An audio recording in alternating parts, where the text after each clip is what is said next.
Saan naman kaya nagpunta mami mo? Mas mabuti na umalis siya para makapag-usap tayo. Dad, si Riray po. Ano po nangyari? Sinundan niyo ba siya? Huwag mo na munang problemahin si Riray sa ngayon. Ano pong ibig niyo sabihin? Anong ginawa niyo kay Riray? Sa ngayon, wala pa. Pero sabihin na lang natin na hindi na siya magiging hadlang sa atin. Ang importante, hindi na siya makakabalik dito. At hindi na sila magkikita ni Vivian.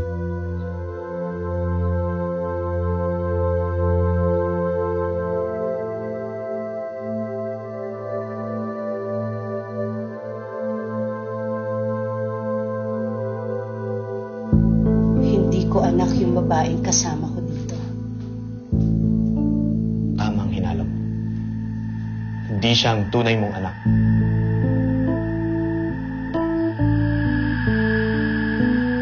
Kung hindi siya, nasaan ang tunay kong anak? Saan ko siya makikita? Hindi ako mapapanatag. Oo nga't walang ginawang masama ang Alma na yun. Pero duda pa rin ako sa kanya. Pareho lang tayo nagdududa sa taong yun. Pero si Daddy na mismo ng puro ng demanda sa kanya. Kaya wala tayong magagawa, kundi mag-ingat na lang. Ano kayang pinag-usapan nila ng Almad na yun? Sa totoo lang, yun din ang iniisip ko. Pero ayaw magsalita ni Daddy. At hindi ko naman mapipilit yun. Kaya hayaan na lang natin siya.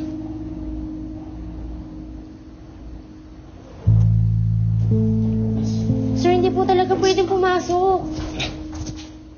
Sir, pinipilit po na kasi pumasok eh. Riray, alala ako sa'yo. Ang tagal-tagal kitang hinanap. Dito ka lang pala. Itapan mo ako. Riray, Hindi ka na dapat nagpunta pa dito. Ayaw na kitang makita.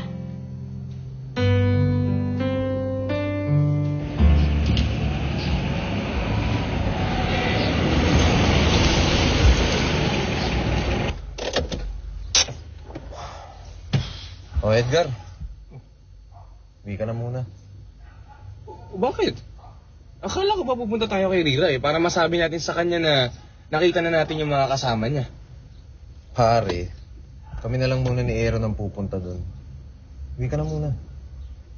Parang hindi niyo ako sasama. Kami na nga lang muna ang pupunta doon. Isa pa, anong oras na rin baka hinahanap ka na ng airmat mo. Sige na pare, hayaan mo muna kami. Kaya na namin to. Sige. Kayo bahala. Basta, tawagan niyo na lang ako pag may problema. Ha? Sige, Ingat sige. kayo pare. Sige. Ingat din. Ingat.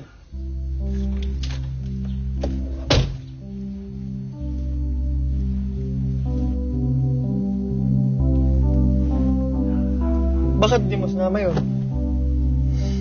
Diskumpiyado ako dyan kay Edgar eh. Alam mo, may pakiramdam ako yan ang humuda sa akin kaya nalaman ni John kung nasan si Riray. Kaya ingat muna ako. Hindi ko muna siya isasabit sa mga plano ko. Plano? Sige.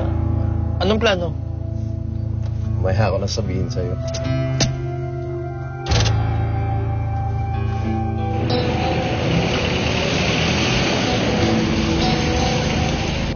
bakit ganyan ka, Riray? Hindi ka ba natutuwa na makita ko? Sorry. Pero mukhang masyado mahal yung usapan niyo. May iwan ko muna kayo.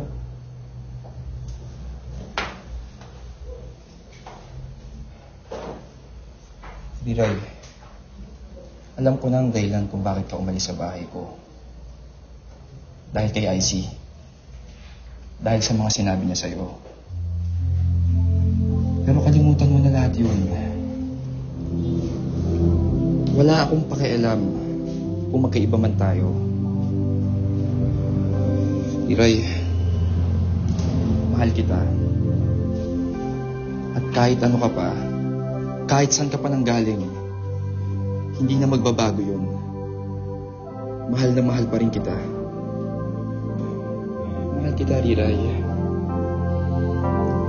At yun ang dahilan kung bakit ako nakipag-iwalay kay Luis. Ikaw ang kailangan ko.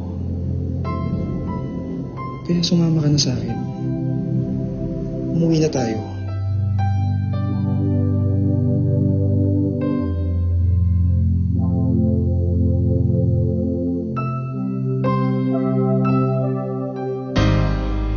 Mami, sa kagaling, bakit ngayon lang po kayo?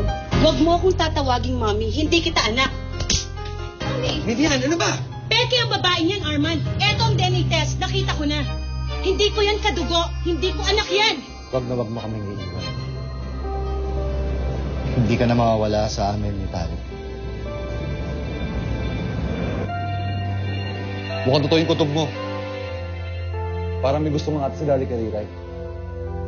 Ayoko sana isipin yun eh. Pero nakita ko si Daddy, niyakat mo sarili kanina. Dahil wala na kayong pakinabang sa amin ni Mumay, kaya basta nyo na lang kami itatapon. Buti pa siguro, umalis na muna kayong dalawa. Mapipilitan akong sabihin kay Vivian kung nasan talagang tunay niyang anak.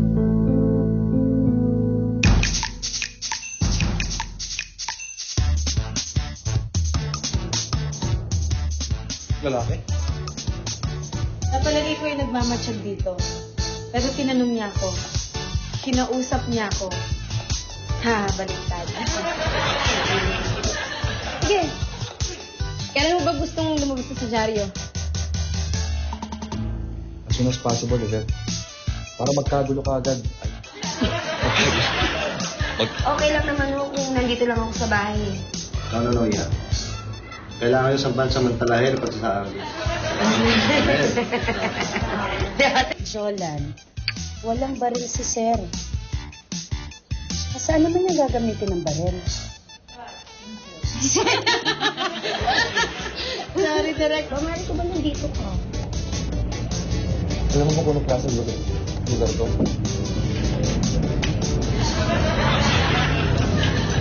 Lugar. Alam mo, ikaw, napipi ko na ako sa'yo, ha? Halika! Ako na kagad yun, tapos Ako na maghahatid sa kanya. Para siguradong dun mismo sa tinitirahan niya na mapunta siya. Ako ba? Anyway, kung nahuli mo nagmamasid sa